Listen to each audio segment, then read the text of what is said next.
औज़ुबिल्लाहिमिनश्शैतानिर्रजीम बिस्मिल्लाहिर्रहमानिर्रहीम। अस्सलामु अलैकुम नाज़रीन, मैं हूं आपका मेज़बान Mirza Nadeem Baig. Programme views on news with Mirza Nadeem Baig में नाज़रीन मोहतरम, आज मंगल का रोज़ है और मंगल के रोज़ के ख़बरनामे के साथ आपकी खिदमत में हाजिर हूं। जैसा कि आप जानते हैं कि हमारे ख़बरनामे में स्पेन, यूरोप और दीगर ममालिक की अहम ख़बरें शामिल होती हैं। इससे पहले कि ख़बरनामे का आगाज़ करूँ, आपसे गुजारिश है कि आप हमारे चैनल BBC अपडेट TV को सब्सक्राइब करें। इसके सब्सक्रिप्शन बहुत आसान अमल है कि आप हमारी वीडियो जब खोलेंगे तो उसके नीचे सब्सक्राइब लिखा होता है, आपने सिर्फ उसको क्लिक करना है और साथ बेल आइकॉन के बटन को दबाएंगे तो आपको हमारा ताज़ा तरीन नोटिफिकेशन मिल जाएगा। प्रोग्राम को लाइक करें, शेयर करें और कमेंट बॉक्स में आकर कमेंट करें। कमेंट करना आपका जो है वो हमारी रहनुमाई और हमारी हिम्मत अफजाई के लिए बहुत ज़रूरी है। और सब्सक्रिप्शन पर कोई किसी किस्म की लागत नहीं आती, ये बिल्कुल फ्री ऑफ कॉस्ट है।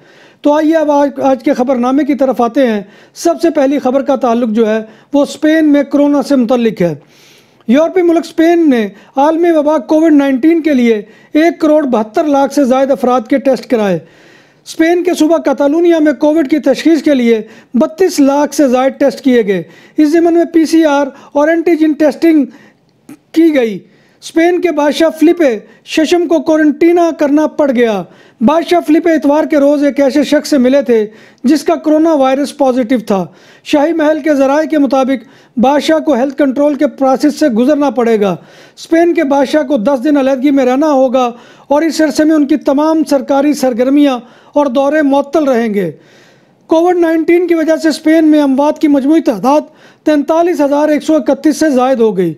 512 मज़ीद अमवात रिकॉर्ड की गई। वबा के केसेस में इजाफा पिछले हफ्ते कुछ ज़्यादा है। हफ्ते के आखिर में 25,886 मज़ीद मस्बत केसेस सामने आए। गुज़िश्ता 24 घंटों में 2,344 नए केसेस का पता चला। स्पेन में मजमूई तौर पर कोविड-19 के 16,14,586 केसेस सामने आ चुके हैं। सारागोसा में नेशनल पुलिस के एहलकारों के साथ फायरिंग के तबादले में एक शख्स ज़ख्मी हो गया। यह वाक़या शाम 5:30 बजे पेश आया। इतवार के रोज़ सारागोसा नेशनल पुलिस को फ़ोन आया कि एक शख्स हाथ में बंदूक लेकर इलाके में लोगों को धमकियां दे रहा है। पुलिस एहलकारों ने इसको तलाश किया और इससे दस्तावेज़ात तलब की तो इस शख्स ने फायरिंग कर दी। पुलिस ने जवाबी फायरिंग करके 31 साला जवान शख्स की टांग को ज़ख्मी कर दिया और इस पर काबू पा लिया। ज़ख्मी मुलज़िम को हस्पताल ले जाया गया जहां उसकी हालत ख़तरे से बाहर है। पुलिस ने तमाम वाक़े की तहकीकात शुरू कर दी है। नाज़रीन मोहतरम, याद रहे कि चंद दिन कबल बार्सिलोना में भी पासियो सान ख्वान पर एक होमलेस फ़र्द को पुलिस के एहलकार ने गोलियां मारकर शदीद ज़ख्मी कर दिया था।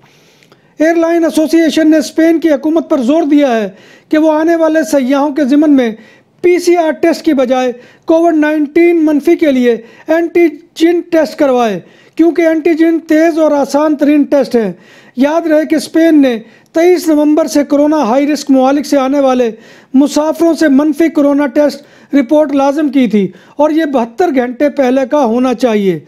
स्पेन के जज़ायर बेलारक ने भी मुतालबा किया है कि जज़ायर पर आने वाले मुसाफिरों के लिए मनफी PCR टेस्ट को ज़रूरी करार दिया जाए और ये 72 घंटे पहले का होना चाहिए, जो इस बात को यकीनी बनाएगा कि मुसाफिर कोरोना वायरस का शिकार नहीं है।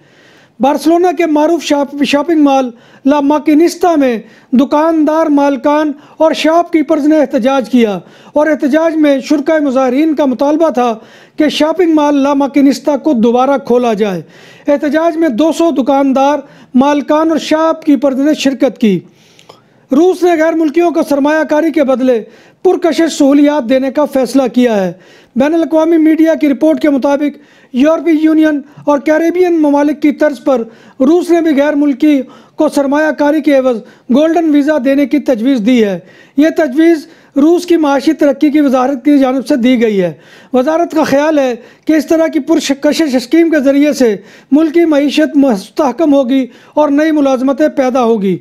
रूसी मीडिया का कहना है कि वजारत माशी तरक्की की जानिब से दी गई तजवीज़ अगर हकीकत बन जाती है तो कम अज़ कम 10 मिलियन की सरमायाकारी होगी।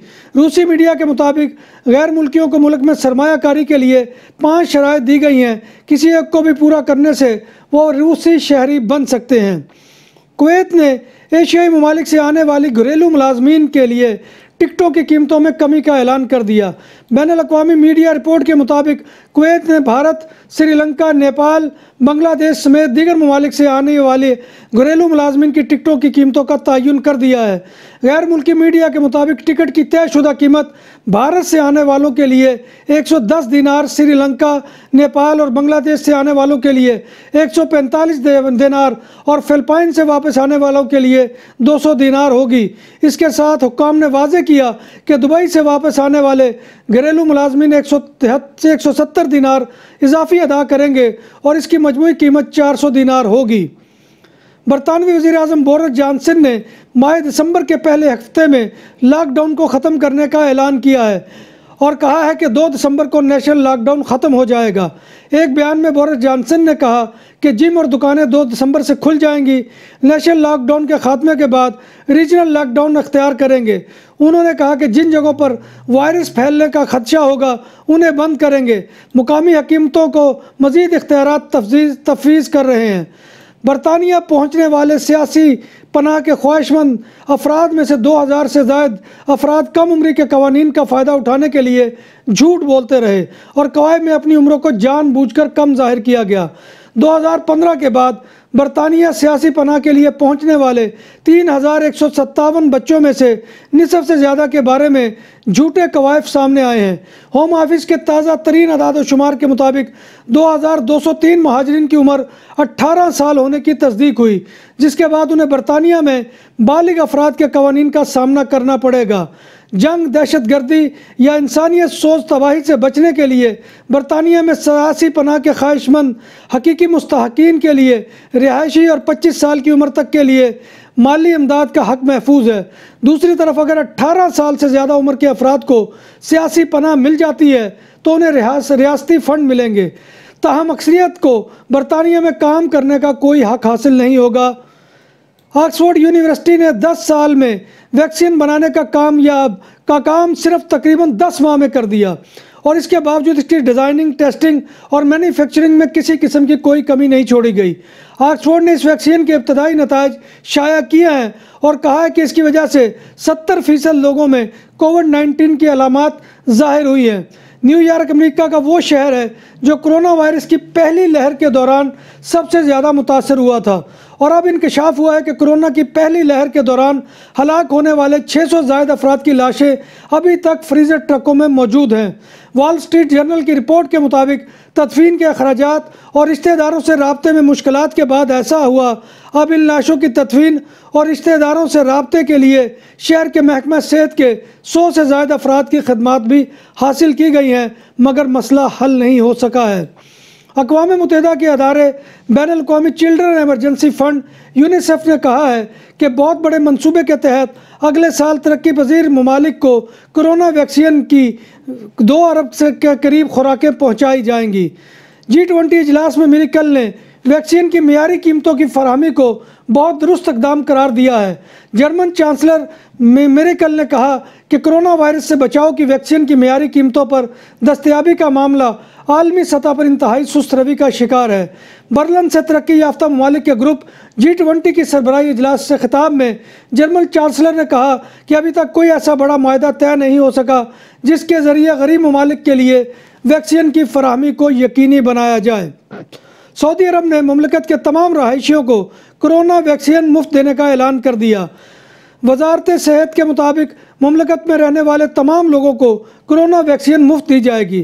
वजारत सेहत ने 2021 के आखिर तक मुमलिकत की 70% आबादी के लिए वैक्सीन दस्तयाब होने की उम्मीद जाहिर की है।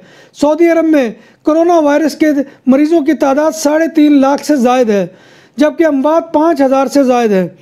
पाकिस्तान के सूबे पंजाब के दारुल हुकूमत लाहौर में CTD काउंटर टेररिज्म डिपार्टमेंट के पुलिस स्टेशन पर दहशतगर्दी का हमला नाकाम। पुलिस की इंसदाद दहशतगर्दी पुलिस के मुताबिक लाहौर में एक थाने पर दहशतगर्दी का हमला नाकाम बना दिया गया है। पुलिस ने मुश्तबा हमलावर की पुलिस की जवाबी फायरिंग में हलाकत की भी तस्दीक की है। मोहतरम, ये थी आज की खबरें। उम्मीद है कि आपको हमारा ये सेगमेंट पसंद आएगा। इस दुआ के साथ कि अल्लाह हमें ईमान और सेहत की सलामती के साथ ज़िंदा रखे और जितने भी लोग बीमार हैं उन्हें शिफाए कामला आजला अता फ़रमाए। इसी के साथ अपने मेज़बान मिर्ज़ा नदीम बेग को इजाज़त दीजिए। इंशाअल्लाह कल फिर नई ख़बरों के साथ आपके साथ मुलाकात होगी। तब तक अल्लाह हाफ़िज़।